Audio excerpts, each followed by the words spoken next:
Ate, debigin ito. Sige po.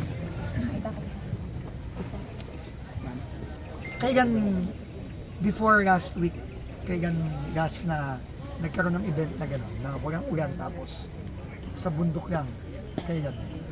Naalala mo? 7 years ago, sir. Many years. O kaya nga. That's my point. Ibig sabihin, from 7 years ago, sabi mo 10 years walang dredging, di ba? O.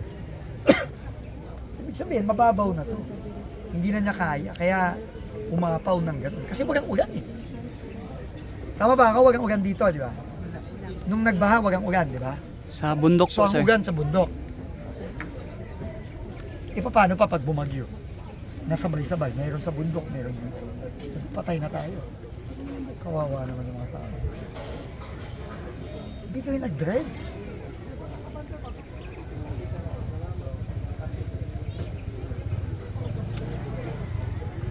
Bakit? Walang pondo?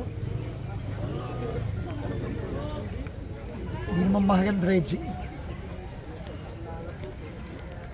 Pa-dredge tayo dito. Asap.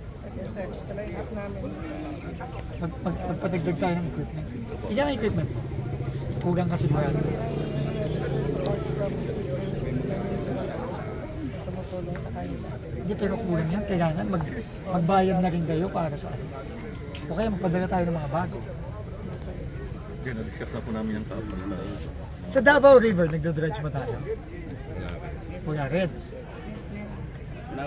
Ito, Talomo River to, di ba? Yung Davao, Davao River, palaging nakaschedule na teaching. Nakaschedule? May Nakaschedule o nakaschedule lang pero hindi ginagawa o ginagawa? ginagawa, sir. Yung Davao River. Patingin nga ako na. Kulang equipment. Kaninong distrito yung Davao River? Sa'yo na? Sa akin din, sir. Patingin nung... Yan ang na-dredge na doon. Yung EMD namin, sir. Yearly yan eh. Pero dito sa Talomo, never. In the last 10 years. Kaya gano'n. Gagawin na lang nating regular.